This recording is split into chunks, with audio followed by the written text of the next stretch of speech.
એટલે અંતકાળે જો કદાચ ભગવાનની અંદર એ મતિ ના રહી, સ્મૃતિ ના રહી, કે આખી જિંદગી જે ભગવાનની ભક્તિ કરી હોય તો પછી એનો પછી શો લાભ, શો વિશેષ? અંતકાળે કદાચ સ્મૃતિ ના રહી તો, અંતકાળે ભગવાનમાં વૃત્તિ ના રહી તો, કે જેને સાક્ષાત ભગવાનની પ્રાપ્તિ થઈ, ભગવાન મળ્યા, અથવા તો ભગવાન જેવા આવા સંત મળ્યા, સત્પુરુષની પ્રાપ્તિ થઈ, એ દ્વારા આપણને ભગવાનની જ પ્રાપ્તિ થઈ છે. એને શ્રીજી મહારાજ કહે કે ભલે લોકની અંદર આ બધું કહેવાતું હોય કે ભાઈ અંતકાળે જેવી મતિ રહે એવી ગતિ થાય, એ બધું લોકમાં ભલે કહેવાતું હોય, અને કદાચ પ્રસંગો પણ એવા મળતા હોય કે ભરતજીને અંતકાળે મૃગલી યાદ આવ્યું તો મૃગનો દેહ ધરવો પડ્યો. પછી એક પેલી વાત કરીએ છીએ કે પેલાને બોરમાં વૃત્તિ રહી તો પછી કીડો થઈને રહેવું પડ્યું. સાપના કણાનો પણ પ્રસંગ આપણે જાણીએ છીએ કે 8 આનાની અંદર વૃત્તિ રહી તો સાપનો કણો થવું પડ્યું. અંતકાળે બધી વૃત્તિ રહી તો એવું થવું પડ્યું. તો શ્રીજી મહારાજ કે બધી વાત બરોબર છે, પણ કોને? જેને સાક્ષાત ભગવાનની પ્રાપ્તિ ન થઈ હોય, એને જેને સાક્ષાત ભગવાનની પ્રાપ્તિ થઈ હોય અને ભગવાન મળ્યા, એને તો શ્રીજી મહારાજ કે અંતકાળે સ્મૃતિ રહે કે ના રહે, એનું મહારાજ કે અકલ્યાણ થાય જ નહીં. તેની તો ભગવાન રક્ષા કરે છે, ભગવાન એની રક્ષાની અંદર છે. પછી શ્રીજી મહારાજ બેની સરખામણી કરે છે કે ભગવાનનો ભક્ત હોય એનો અકાળે મૃત્યુ થયો, એટલે કે કોઈ અત્યારે ધારો કે કોરોના વાયરસની અંદર કોઈ ભગવાનના ભક્ત છે એને થઈ ગયું અને એવી પરિસ્થિતિ થઈ કે બેભાન થઈ ગયા, અથવા તો એક્સિડન્ટ થઈને બેભાન થઈ જાય, કેટલાય દિવસો સુધી બેભાન રહે, એની અંદર તો કંઈ સ્મૃતિ રહે નહીં. તો શ્રીજી મહારાજ કે એનું કંઈ અકલ્યાણ થતું નથી. અને કોઈ પાપીને કસાઈ હોય, એ કસાઈ શ્રીજી મહારાજ કે બોલતા ચાલતા દેહ મૂકે તો પણ એનું કલ્યાણ થતું નથી, એ તો મરીને મહારાજ કે જે યમપુરીની અંદર જ જાય છે. આવી જ વાત શ્રીજી મહારાજે લોયાનું જે ત્રીજું વચનામૃત છે, એ ત્રીજા વચનામૃતની અંદર પણ શ્રીજી મહારાજ પોતે કહે છે કે આવી રીતનો જે હરિભક્તો હોય તેનો દેહ પગ ઘસીને પડે, વાઘ ખાઈ જાય, સર્પ કરડે, શસ્ત્ર વાગે, પાણીમાં બુડી જાય ઇત્યાદિ ગમે તેવી રીતે અપમૃત્ય કરીને દેહ પડે તો પણ એમ સમજે છે ભગવાનના ભક્તની અવળી ગતિ થાય જ નહીં, એ તો ભગવાનના ધામને જ પામે. અને ભગવાનથી વિમુખ હોય તેનો દેહ સુધી સારી પેઠે વળે ને ચંદનના લાકડામાં સંસ્કારે યુક્ત બળે તો પણ તે તો નિશ્ચય યમપુરીમાં જાય. જો મહારાજ વારંવાર દોરાવે છે, પ્રથમ તો 77માં કીધું, લોયાના ત્રીજામાં એ જ વાત કરી કે જે ભગવાનથી વિમુખ હોય, નાસ્તિક હોય અને અથવા તો પાપી હોય, એ ગમે તેવી રીતે દેહ મૂકે, સારી રીતે દેહ મૂકે, ચંદનના લાકડામાં એને બાળવામાં આવે તો પણ શ્રીજી મહારાજ કે યમપુરીમાં જાય અને ભગવાનના ભક્તને સર્પ કરડે કે વાઘ ખાઈ જાય કે શસ્ત્ર વાગે પાણીમાં ડૂબી જાય, એવી રીતે કંઈક ધામમાં જાય ત્યારે ઘણા લાગે અકસ્માતથી એવી રીતે મૃત્યુ થાય તો લોકમાં એવી કહેવત છે કે ભાઈ અવગતિ થાય. પણ શ્રીજી મહારાજ કે ભગવાનના ભક્ત એની આવી રીતે અવગતિ થાય જ નહીં. પુરુષોત્તમ બોલ્યા પ્રીતિની અંદર પણ શ્રીજી મહારાજે આ વાત કરી છે કે ભગવાનના ભક્તોનો કોઈ પણ રીતે દેહ પડે.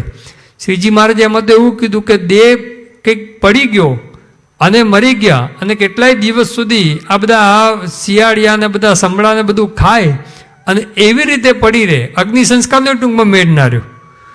અને શ્રીજી મહારાજ કે ઉત્તરાયણ દક્ષિણાયનનો પણ મેળ ના રહે. ઘણા કે ભાઈ ઉત્તરાયણની અંદર દેહ મૂકે તો સવડી ગતિ થાય, કે ભગવાનનો ભક્તો દક્ષિણાયનની અંદર દેહ મૂકે ને તો પણ શ્રીજી મહારાજ કે નહીં, એ સવડી જ ગતિ થાય. એવી વાત પુરુષોત્તમ બોલ્યા પ્રીતિની અંદર શ્રીજી મહારાજ પોતે કરે છે. આવી જ વાત શ્રીજી મહારાજે પાછી વચનામૃતની અંદર ગઢડા અંત્ય પ્રકરણનું 4 એની અંદર પણ આ વાત કરેલી છે. અને એની અંદર પછી એ મહારાજ પોતે કહે છે, આ સંસારમાં કેટલાક પાપી મનુષ્ય હોય ને તે અંત સમયે બોલતા ચાલતા ખબરદાર થકા દેહને મેલે છે, અથવા કોઈક સિપાહીને રજપૂત હોય તેને શરીરમાં ઘા વાગે એટલે ખબરદાર થકા અને બોલતા ચાલતા મરી જાય છે. માટે ભગવાનથી વિમુખ હોય ને તે ખબરદાર થકો દેહ મૂકે તો પણ શું તેનું કલ્યાણ થાય છે? તેનો તો નરકમાં જ નિવાસ થાય છે. અને ભગવાનનો ભક્ત હોય તે ભગવાનનું નામ સ્મરણ કરતો થકો દેહ મૂકે અથવા બાધિતાનું વૃત્તિને યોગ્ય કરીને બેશુદ્ધ થઈને દેહ મૂકે તો પણ એ ભગવાનનો ભક્ત ભગવાનના ચરણાર વિનને જ પામે છે, એટલે કે ભગવાનના ધામને પામે છે.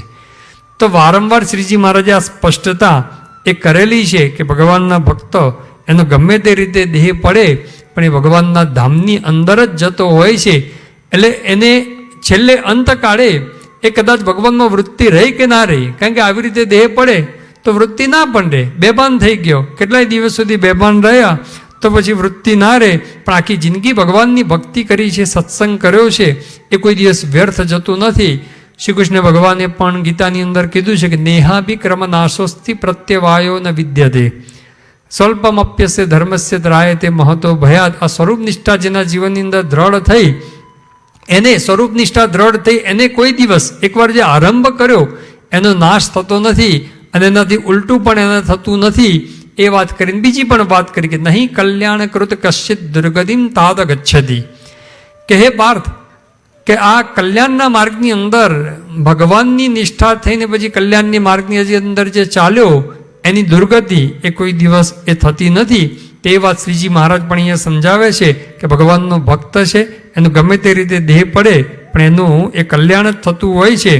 અને તો પછી શ્રીજી મહારાજ કે એનો આ શ્રુતિનો અર્થ શું કરવો, તો કે જેવી હમણાં એની મતિ છે તેવી અંધકાળે ગતિ થાય છે.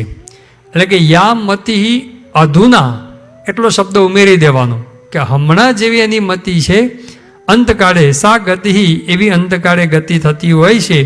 એવી શ્રીજી મહારાજ પોતે વાત સમજાવે છે. પછી કહે છે કે જો આપણા અંતરની અંદર આપણું કલ્યાણ થઈ ગયું મનની અંદર પાક્કું હોય તો શ્રીજી મહારાજ કે એનું કલ્યાણ નિશ્ચિત છે. માટે તે જે ભક્ત છે તેની મતિમાં એમ રહ્યું છે જે મારું કલ્યાણ તો થઈ રહ્યું છે, તો તેનું કલ્યાણ અંતકાળે થઈ જ રહ્યું છે. અને જેની સંતની પ્રાપ્તિ નથી થઈ ને ભગવાનના સ્વરૂપની પણ પ્રાપ્તિ નથી થઈ, તેની મતિમાં તો એમ વર્તે છે જે હું અજ્ઞાની છું અને મારું કલ્યાણ નહીં થાય. તો જેવી એની મતિ છે તેવી એની અંતકાળે ગતિ થાય છે. અને જે ભગવાનના દાસ થયા છે તેને તો કાંઈ કરવું રહ્યું નથી.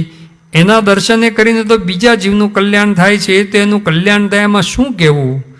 મહારાજ કે જેને એવું હોય કે ભાઈ મારું કલ્યાણ તો થઈ જ ગયું છે, મારું દર્શન કરશે તે તરશે, એવું જેના મનની અંદર હોય તો એનું અંતકાળે પણ કલ્યાણ થઈ જ ગયું. મોહન સાંઈ મહારાજે કીધું ને કે બધાએ પૂછપૂછ નહીં કરવાનું. પ્રમુખ સાંઈ મહારાજના દર્શન થયા એનો મોક્ષ નિશ્ચિત જ છે, કલ્યાણ નિશ્ચિત જ છે, પૂછવાની જરૂર નથી. શ્રીજી મહારાજે પણ ગઢડા પ્રથમ સેક્શન 72 વચનામૃત અને વરતાલ પ્રકરણનું 12મું વચનામૃત 12 વચનામૃત એની અંદર મહારાજે કીધું, મહારાજ કે ભગવાનને સંતનો જેને આવો નિશ્ચય છે, મહાત્મ્ય સહિત નિશ્ચય હોય એના તો મનની અંદર એવું જ હોય કે ભાઈ મારું કલ્યાણ થઈ જ ગયું અને જે જીવ ભાવે કરીને મારું દર્શન કરશે એનું પણ એ કલ્યાણ થશે. એવી મહારાજે પોતે ત્યાં બંને વચનાવળની અંદર એક સરખી આ વાત કરેલી છે. અને તેના 7મા વચનાવળની અંદર પણ શ્રીજી મહારાજ પોતે આ વાત સમજાવે છે. મહારાજ કહે છે કે આવું જે ભક્ત છે જેને ભગવાનના ચરણારવિંદની અંદર મન દ્રઢ કરીને રાખ્યું છે, એટલે કે સત્પુરુષમાં મન દ્રઢ કરીને રાખ્યું છે, અને મરીને ભગવાનના ધામમાં જવું એમ નથી, એ તો છતી દેહે જ ભગવાનના ધામને પામી રહ્યો છે. એટલે એનું કલ્યાણ તો નિશ્ચિત જ છે. ગાંડલાની દોષીનો પ્રસંગ આપણે જાણીએ છીએ કે બાઈ ભક્ત અને સામાન્ય પરિસ્થિતિ, પણ જો શ્રીજી મહારાજની પ્રાપ્તિ તેના મનની અંદર પાક્કું હતું કે મારું કલ્યાણ થઈ જ ગયું છે.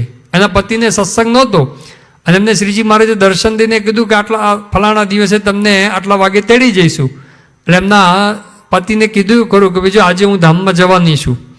એટલે એને તો થયું કે ભાઈ આ તો એકદમ સાજી છે, કે રોગ નથી, બીમારી નથી, કશું જ નથી ને. એ કે ના તમે વહેલા આવી જજો, આટલા વાગે ખેતરેથી પાછા આવી જજો, હું ધામમાં જવાનું જ છું, શ્રીજી મહારાજ મને તેડવા આવવાના છે. અને એ વખતે મારા એને તો થયું પહેલાં તો મનાતું નહોતું, પણ થયું ચાલો કીધું છે પાછા જઈએ તો ખરા. અને ખેતરેથી પાછા આવ્યા ત્યારે તો જોયું તેને એકદમ તાવ આવી ગયેલો અને અંતઅવસ્થા જેવું થઈ ગયેલું અને ધામમાં જવાની તૈયારી હતી. એ વખતે એના પતિએ કીધું કે ભાઈ હવે તમે તમારા કર્મ તમને ગતે અને મારા કર્મ મને, એટલે કે તમે આ શું વાત કરો છો કે શ્રીજી મહારાજને મેં આ હાથેથી રોટલા કરીને જમાડ્યા છે અને મહારાજના ચરણ ચાંપ્યા છે, એટલે મારું કલ્યાણ તો થઈ જ ગયું છે. મારા હાથના રોટલા તમે ખાધા એટલે તમારું પણ કલ્યાણ પાકું છે. તો શ્રીજી મહારાજ કે આવું જેને હોય એને તો મહારાજ કે એ કોઈ દિવસ એનું અકલ્યાણ થતું જ નથી. એ પછી અંતકાળે ગમે તે રીતે દેહ મૂકે પણ એનું કલ્યાણ પાકું જ છે. એવી શ્રીજી મહારાજ અહીંયા એ આપણને વાત સમજાવે છે. એકનો એક દીકરો હોય અને યુવાન અવસ્થાની અંદર પણ ધામમાં જાય ત્યારે પણ શોક થતો નથી. એનું કારણ આ જો અંતરથી જો આ નાશવંત મનાયું હોય તો એને પ્રશ્ન ના થાય. બાકી જો નાશવંત ના મનાયું હોય તો એવા પણ પ્રસંગો જોયેલા છે કે પત્ની ધામમાં ગયા એટલે મારો આધાર જતો રહ્યો. પ્રમુખ સાહેબ મહારાજ આગળ કેટલી બધી વખત એક જણ પોતે કરગર્યા અને રડ્યા કે ભાઈ મારો આધાર જતો રહ્યો, મારો આધાર જતો રહ્યો. પ્રમુખ સ્વામી મહારાજ કે આપણો આધાર શાસ્ત્રીજીમાં યોગીજી મહારાજ આપણો આધાર છે, સત્પુરુષ આધાર છે, બીજા આધાર બધા મૂકી દો. ગયા એને સંભાળવા નહીં, પરંતુ એ કેટલાય મહિનાઓ ને વર્ષો સુધી પણ એ શોક જતો નથી. એનું કારણ આ જો અંતરથી ખોટું ના કર્યું હોય, નાશવંત ના સમજાયું હોય તો પછી આ પ્રશ્ન થતો હોય છે. પણ જેને જેને આ બધું સમજાવ્યું છે એને આ કઠણ પડતું નથી. તે વાત શ્રીજી મહારાજે આપણને સમજાવી. અને એવા જે હરિભક્ત છે એ મહારાજ કહે છે કે શ્રેષ્ઠ છે કે ગમે તેવા દુઃખની અંદર પણ એ પાછા પડે નહીં. ત્યાર પછી દાસ થવાની વાત કરે છે. પણ ભગવાનનું દાસપણું આવવું તે ઘણું કઠણ છે. કેમ? જે ભગવાનના દાસ હોય તેના તો એ લક્ષણ છે જે દેહને મિથ્યા જાણીને, પોતાના આત્માને સત્ય જાણીને, પોતાના જે સ્વામી તેને ભોગવાને જે પદાર્થ તેને પોતે ભોગવવાને અર્થે ઈચ્છે જ નહીં, અને પોતાના સ્વામીનું ગમતું મૂકીને બીજું આચરણ કરે જ નહીં. એવો હોય તે હરિનો દાસ કહેવાય. અને હરિનો દાસ હોય ને દેહ રૂપે વર્તે તો પ્રાકૃત ભક્ત કહેવાય. શ્રીજી મહારાજ કે દાસપણું આવવું ને એ કઠણ છે. ભગવાનનું દાસપણું આવવું અને દાસના દાસ થવું એ સત્સંગની અંદર એ મહારાજ કહે છે કે બહુ જ કઠણ છે. અને જે દાસ હોય એ દેહને મિથ્યા જાણે, આત્માને સત્ય જાણે, એવી વાત મહારાજ પોતે કરે છે. જો દેહ ભાવ હોય અને પોતાના સ્વામીનું ગમતું મૂકીને બીજું આચરણ કરે જ નહીં, એટલે કે ભગવાનની સંતની મરજી પ્રમાણે રહીએ. પણ જ્યાં સુધી દેહ ભાવ છે ને ત્યાં સુધી ભગવાનને સંત સાથે આપણે એડજસ્ટ થઈ શકીએ નહીં બધી જ બાબતની અંદર. કારણ કે આપણો વિચારધારા એ સત્પુરુષથી જુદી પડી જાય. કારણ કે આપણે દેહ ભાવમાં છીએ, એટલે દેહના વિચારો, વિષય ભોગના વિચારો આવે, અને સત્પુરુષની રુચિ કંઈક જુદી હોય. એટલા માટે મહારાજ અહીંયા આપણને સમજાવે છે કે દેહ ભાવ ટાળે, આત્માને સત્ય જાણે એ દાસ કહેવાય. અને પછી બીજી વાત મહારાજ પોતે એ કરે છે કે ભગવાનનું સંતનું ગમતું હોય એ કરે, અને પદાર્થની અંદર પણ કોઈ પણ વસ્તુ પણ ભગવાનને સંતને આપીને જ એ પોતે રાજી થાય. એ મહારાજ કે ભગવાનનો દાસ કહેવાય. આ દાસ થવું મહારાજ કે જે ખૂબ કઠણ છે. પુરુષોત્તમ બોલ્યા પ્રીતેની અંદર મોહન સાંઈ મહારાજને જે પ્રિય વાક્યો છે એમાંના કેટલાક વાક્યો એ આપણે જોઈશું તો આપણને ખબર પડશે કે શ્રીજી મહારાજ કેટલો બધો ભાર આપે છે આ દાસના દાસ થવા ઉપર. મહારાજે પોતે એ વાત કરી. સરદારમાં શ્રીહરિએ વાત કરતા કહ્યું, બીજાનો મહિમા સમજી સેવા કરે ને પોતાના દોષ જુએ તે દાસ. દાસનો દાસ થાય તે જ સિદ્ધ છે. દાસનો દાસ થાય એને જ મહારાજ સિદ્ધ માને છે. ધ્યાન, ભજન, યોગાભ્યાસ, જપ, તપ, ત્યાગ, વૈરાગ્ય વગેરેનું ફળ એટલું જ છે જે પોતાને ભગવાનના ભક્તના દાસનો દાસ માને. ભગવાનના ભક્તના દાસનો દાસ થઈને રહે તેને જ અમે શ્રેષ્ઠ માનીએ છીએ. શ્રીજી મહારાજ કેટલો બધો ભાર મૂકે છે કે આપણે ધ્યાન, ભજન, યોગાભ્યાસ, તપ, ત્યાગ બધું કરીએ, એનું ફળ શું? એ ફળની અંદર શ્રીજી મહારાજ આ જ બતાવે છે કે ભગવાનના ભક્તના દાસનો પણ એ દાસ માને તો સમજવાનું કે આપણે ધ્યાન, ભજન, યોગાભ્યાસ, તપ, વ્રત બધું જે કર્યું છે એ સાર્થક છે. બીજી વાત મહારાજ કરે છે કે દાસના દાસ થઈને રહેવું, દાસના દાસ થઈને રહે તેને વિઘ્ન નડતા નથી. કારણ કે દાસના દાસ થઈને રહેવું, જે દાસનો દાસ થઈને રહે ને એને કોઈ જાતના વિઘ્ન એ પણ નડતા નથી. પછી મહારાજ પોતે કહે છે, મનુષ્ય માત્રને મોટા થવાની હોશ છે, પણ સૌના દાસ થયા વિના મોટાઈ મળે નહીં.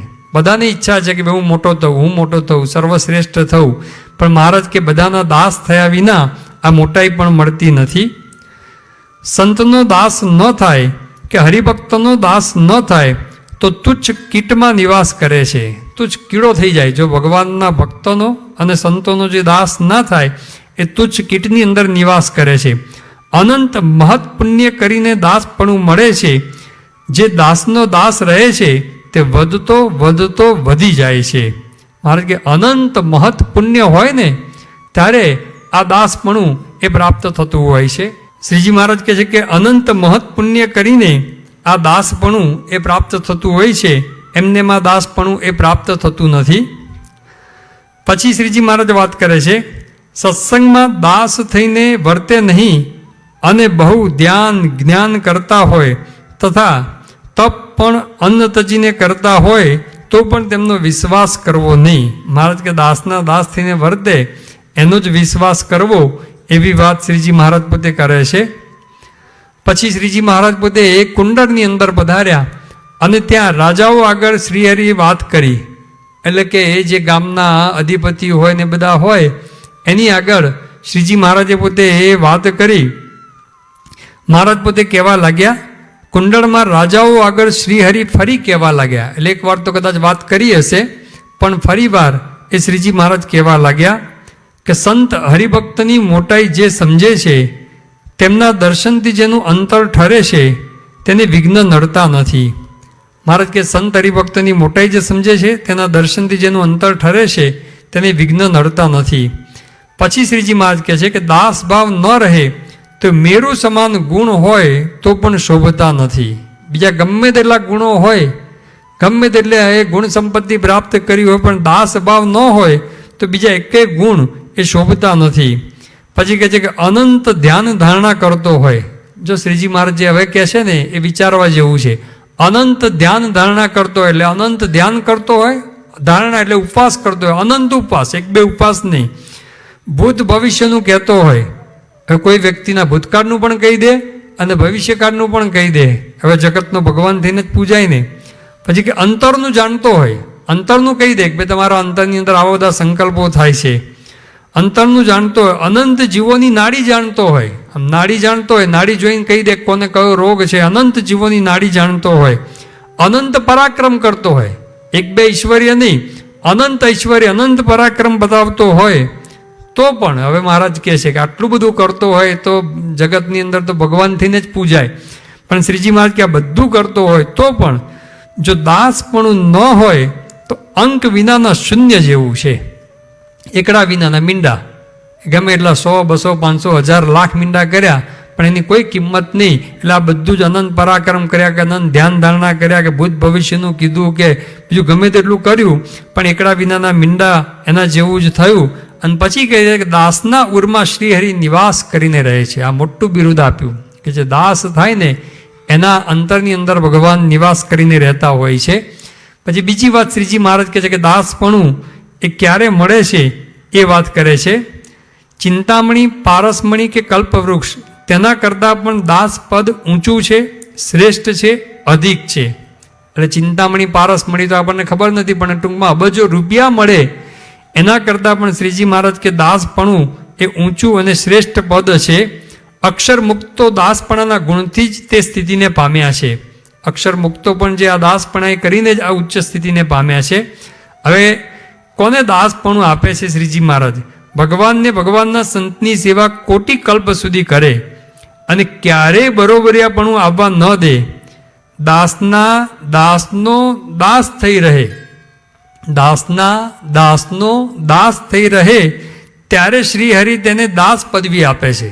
આપણને કે દાસ પદવી, ભગવાનના દાસ, પણ ભગવાનના દાસની પદવી પણ ક્યારે આપે છે કે દાસના દાસનો દાસ થઈને રહે ને અને બરોબરિયાપણું ક્યારેય માને નહીં અને ભગવાનને સંતની સેવા કોટી કલ્પ સુધી એટલે કે જીવનના છેલ્લા શ્વાસ સુધી કરે એને દાસ પદવી એ મહારાજ પોતે આપે છે. અને દાસ પદવી એ પરથી પર પદવી છે, સૌથી શ્રેષ્ઠ પદવી છે.